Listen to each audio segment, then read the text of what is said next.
lahat naman yata ng majujubis. Kasing sexy sana ako ni Marian Rivera, oh.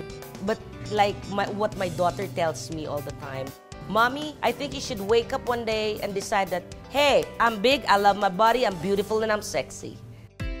Sa isang tahimik na komunidad sa Quezon City, binisita namin ang tahanan ng Dabarkads na si Ruby Rodriguez. So this is AJ. Ang cute-cute mo! Grabe! Gwapo-gwapo. And this is Tony. This is Tony. Ikaw yung magtutuloy ng pangarap ng nanay mong mag-mascom. Ikaw naman, AJ, ano naman ang gusto mo maging when you grow up? A chef. A chef! Payag ka ba? Di ba halata?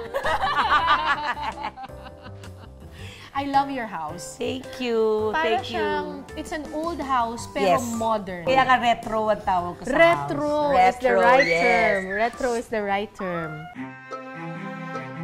1966 pa nang itayo ang bahay na ito. Lumipat daw dito sina Ruby para maalagaan ang kanyang ina na may sakit. Ang favorite ko ito. Si yung Diamond. Diamond. Oh. Original ba ito? Original yan. What is it about wood that you like? It's homey. It's classic. It Never never goes goes out out of of style. Ito, ang ganda nitong wall mo na to. Parang sandblasted lang siya. Parang hindi siya, hindi mo na kailangan ng wallpaper. Hindi. May sarili na siyang character. Yan na yun, yung kulay. Kung gusto mo lang mag-freshen up siya, lalagyan mo lang ng parang varnish. So, mas practical, mas mura. Ah. Tapos, mas rustic yung feel Oh, niya. mas rustic ang feel niya. At ang sarap pangamot. Sa likod. Pag makateg. So, Ayan, yan. Ginagawa namin Go, yan. Tony! Go, Tony! Come on, ayan. Go, AJ. Shake it, baby. Shake it, baby. Bukod sa makaluma, puno ng sining ang bahay nila Ruby. Isa sa mga mahahalagang obra rito ay ang gawa ng modernist at neo-realist painter na si Anita Magsaysay Ho na kamag-anak din pala nila. Sa isang banda naman makikita ang gawa ng impressionist painter na si Benedicto Bong Ducat. Itong gitna is Joey De Leon's painting.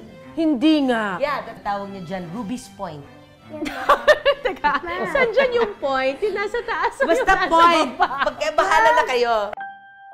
Nagtapos si Ruby sa kursong Social Sciences sa University of the Philippines, Manila at Accounting sa Philippine School of Business Administration. Ni minsan daw di pumasok sa isip ni Ruby na makikita niya ang kanyang sarili sa telebisyon na nagpapatawa. I didn't think I was funny. I just think I was normal. It was just my friends who were saying na, yun, funny daw ako. Hindi mo sinasadyang magpatawa. Hindi. Talagang ganun lang ako eh. Ako yung pagka lunch break noon nung high school, lunch break, ako yung pupunta sa gitna ng klase, tapos ginagaya ko yung mga teachers namin. Hello, teachers! Mabubuking ako. Ginagaya ko sila. Tapos tawanan na kami sa buong klase, ganyan. Oo. Basta gusto ko lang yun. Oo. Pagka nakakarinig ako ng tawa, para akong nafu-fuel, yun yung gasolina ko. Hindi ko alam na nagpapatawa ko. Alam ko lang, pinasasaya ko sila. Anong pangarap mo na bata ka? Ang pangarap ko talaga nung bata ako, maging lawyer. Wow! Yun ang pangarap ko. That's gonna be a very, very hilarious courtroom. Exactly what my parents said. Baka magpatawa ko pagka hindi ko na daw ma-prove yung case kaso. ko. Dating preschool teacher si Ruby sa UBI Montessori. Pero unti-unti niyang nahuli ang kiliti ng mga bata, pati na rin matatanda, nang sumabak siya sa ilang sitcom. My older sister, Sindoy, actually, ang friend ni Miss Maricel Soriano. They're really, really very close. So, pag sinasama niya ako, close ka na rin kay Maria, di ba? And I remember one time, this is how it all started. I picked her up from her shooting kasi pinagawa niya yung car niya. So, Ruby, sunduin mo ko. Oh. Sabi ko, sige. So, sinundo ko siya. Mga 12 midnight na noon. Hindi pa pala siya tapos. Tapos nagkukwentuhan kami. I was standing and demonstrating yung mga kwento. Animated ka siguro magkwento. Animated. Yun na nga. Tapos, I just hear laughter. So, the more I like, yung pala, yung buong Set. production ang nanonood. Tapos yun, si Direk Channing Carlos yun eh. And he was the one who said, in the next movie, Maria, pwede ba natin gamitin yung kaibigan mo? Anong reaction mo? Ano gagawin ko dyan? Ganon. Ano mang gagawin ko dyan? Tapos sabi, sige na, ito yung bayad. Siyempre, at that time, parang, Yan. Magkano ganyan. yung unang bayad mo? 1,000 a day. Oo nga pala. Late yun Malaki mga ng bagay ang 1,000 nun. Ang laking bagay nun. Nagtuturo ako nun eh. Magkano lang sweldo Magkano mo lang nun? ang sweldo ko nun? Private school pa ako. Parang malaki ng, parang 3,000 plus lang yun. A month? Or A month. tapos sisweldohan ka ng 1,000? A day? Oy, sandali. Ibang usapan ito. Wala nang dapat pagtakan, kundi ito. Tingnan ko lang. Habang nagtuturo, napabilang na rin si Ruby sa cast ng OK Cafe Rico kung saan una niyang nakatrabaho si Bossing Vic Soto. Kailan ka nag-decide na law is not for you? When I got busy na with teaching and OK Cafe Rico. Ikaw ang magiging manager ka. Hindi ko pinangarap na mag-abono, no? So while I was in OK Cafe Rico, I was still teaching till tapos meron nang kumukuha sa'yo sa guestings, may pelikula ka nang gagawin, and then I decided to, wait, one has to give, I have to give up. So what do I give up when you both love two things? Way ka ng way hanggang sa pupunta, okay, magkano kinikit? Talo na yung isa agad. Pupunta na doon. So, mapupunta ka dito kasi mas, na siya, kumbaga at that time, you get the same thing, and then you earn a little more. So, I chose showbiz and I enjoy it immensely. Bagamat hindi na nagtuloy sa law school, isang dream come true naman daw ang napuntahan ni Ruby na pangarap din pala ng kanyang ama para sa kanya. Sa mahigit 40 taong tanda ng ancestral house na ito ni na Ruby Rodriguez, ilan sa mga kasangkapan ay original pa rin, katulad na lamang ng mga drop lights sa mesa at orasan na gawa pa sa tanso. Bago pumunta sa kusina, isang malaking imahe ng Sacred Heart of Jesus ang makikita sa pagitan ng mga silid na animoy tagabantay ng kanilang tahanan. Ang architect nito, lolo ko, ang alam ko yun ang sabi ng dad ko na sa kwento niya. This is our dining table since birth. At may bawang dito na napakamahal ngayon ng bawang. ng aking bawang. Actually, bawang dito? kasi ang nagsabi sa akin nun si Sherilyn si Sherilyn Reyes. Sabi nila kasi maglagay ka doon ng 24 swerte yan. Ako sabi ko, talaga? So, 24 na bawang to? oo daw. Oo, 24, ito, 24 cloves mo tawag dito. Oo.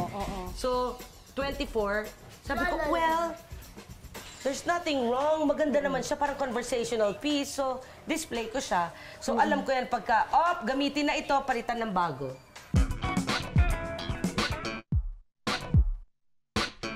Ang ganda ng tiles! Ito yung original tiles kasi ito. Ito yung lumang tiles. This one is modern too. No, this is original. This one. Parang floating Parang siya siya. nakahang. Nakahang siya, Nung floating. ginawa yung house, Oo. ito na yung lamesa, ito rin yung chair, kasi ito yung bread, at ito ang favorite place ng mami ko noon, tuwing umaga. Ayun, yung butiki. Ganyan. Kaupo siya dito. So, Ganyan. so Breakfast ito, look to eh. Ito, ginawa talaga to kasama ng bahay. Kasama ng bahay. Ang galing! Ano? Who's there? Bisaya. Bisaya who? Paano ka ba napasok sa Itbulaga? From OK Cafe Rico, Si Bossing. si Bossing kasama ko na, di ba? Kinuha nila ako for bulagaan lang. Okay. Kasi dati ang Itbulaga, ang bulagaan niya, it was already from my 3 idols that came. Na yung parang, teka, sino pinagamitan natin? Marunong naman yan eh. Nagpapabulagaan pa, kuha pa kayo ng iba. So they got me to host. Siya po ay tutula para sa atin ng Ang Kapaligiran. Wow. What is it like working with Vic Soto, Tito Soto, and Joey De Leon? Nakaka-intimidate ba? TVJ? Sa umpisa, but the 3 have different personas. Okay. Si Tito Sen, Tito Sen is really bubbly.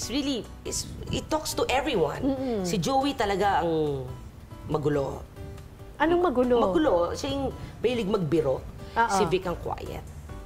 Snob ba si Bossing? Hindi. Quiet lang siya talaga. Saang bayang ginaganap ang taon parada ng mga lechon!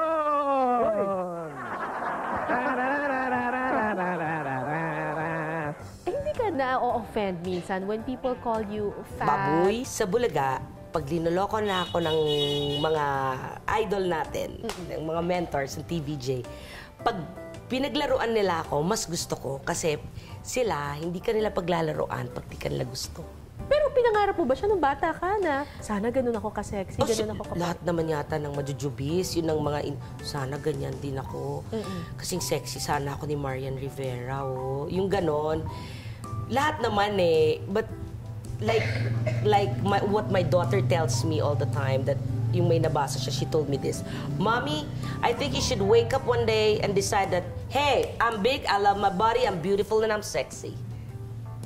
I go, okay, I'll do that. You were never insecure about your weight? Of course, nai-insecure pa din ako. Hanggang ngayon? Oo, kasi parang pagka, kasya ba ako dyan? Yun ang una ko itatanong, makakaupo ba ako dyan?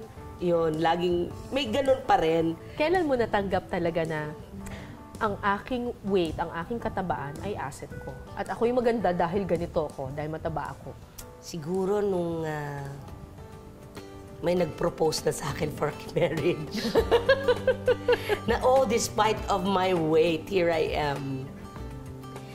Yung sexy kong friend wala, ako meron. So, nagkataon lang na ito ang vessel ko, na ilagay ako sa barko. So, yung iba sa bangka, yung iba speedboat, ako barko. Mahalaga rin ang Itbulaga para kay Ruby dahil dito niya nakilala ang kanyang asawa na si Mark na dati nilang writer. Naalala ko yan, hindi ko makakalimutan. Siya yung may hawak ng boards. Si Joey at si Vic yung nag-host. Pagpasok ni Joey sa dressing room, nakita niyo ba yung bagong writer? Ang gwapo ah! Sabi niya.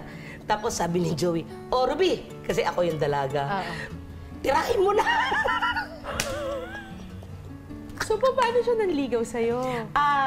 I remember it was closing segment ng Bulaga. Yung, alam mo yung may mga pinibigay yung mga batiin-batiin. So, kami ang bate-bate. May binigay siya sa aking papel na pinabate. Sa akin niya inabot. So, pagkaabot ko, isabi ko, happy birthday to ganyan, happy birthday, ganyan. Tapos, pag ganun ko, nung iba niyang inabot, happy birthday, hello to ganyan, hello to ganyan. Would you like to... Tumigil ako. Bakit? Ano nakasulat? Tapos, ginanon ko lang. Tapos, binulsa ko. Tapos, hinabol ko. Tapos, tumatakbo na palabas nung, nasa celebrity pa kami noon. Oh. Tapos, ginanon ko na, lapit na ako kay Christine. Ano sinulat? Would you like to go out with me? Oh my God, kilig. Ayoko naman. Ba't naman ayaw mo? Kasi baka alam niyang, sabi ko, alam niya kasing type ko siya, kaya akala niya, porkit ganito ako, pwede na lang basta-basta. So, isang buwan yun bago ako umuo na mag-date kami. Wow! Oh, ganda ko, di ba? Sakipot pa. 22 ang bewang ko doon. yun yung kwento nun. And then the rest is history. 17 taon ng kasal sina Ruby at Mark at sina Tony at AJ ang naging bunga ng kanilang pagmamahalan. Di alam ng marami na ang bunsong anak ni Ruby ay may Attention Deficit Hyperactivity Disorder o ADHD, isang kondisyon kung saan may problema sa atensyon at pagiging hyper ang isang bata. I studied special education. I had to get units for a master's degree because my son has ADHD, CAJ. Baseline ng ADHD, merong autism, may Asperger syndrome, merong may Tourette. So my son has learning difficulty because of his ADHD. Hindi makakoncentrate, and then he has dyslexia. Okay. So, sabi ko, how do I help? How do I understand this more? I know I was a preschool teacher. I can help him. I know how to motivate. Pero ang mahirap kasi pag anak mo, umiinit ang ulo mo. Mas may tiyaga ako magturo sa iba kaysa sa anak ko. Maybe because you expect more.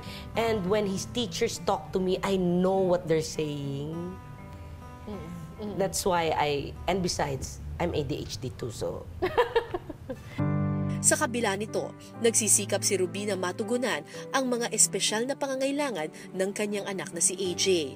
Aminado si Ruby, hindi madali ang pagsubok na pinagdadaanan nila, pero sama-sama nila itong hinaharap bilang isang pamilya.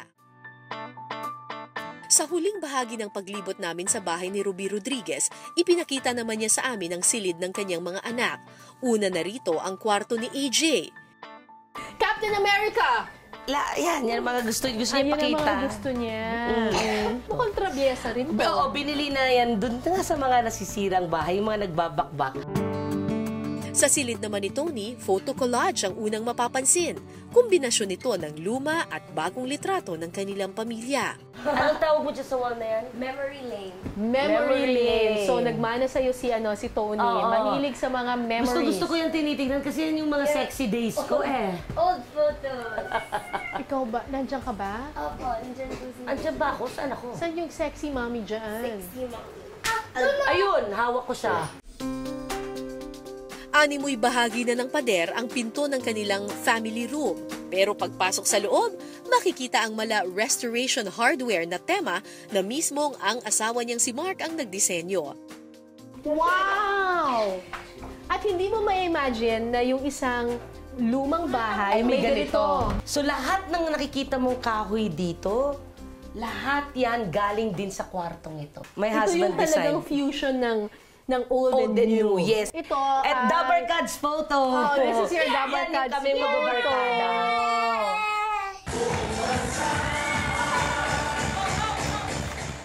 Parte na ng bawat araw-araw ni Ruby Rodriguez ang programang Eat Bulaga. Sa loob ng 23 taon, nagsilbi itong pangalawa na niyang tahanan.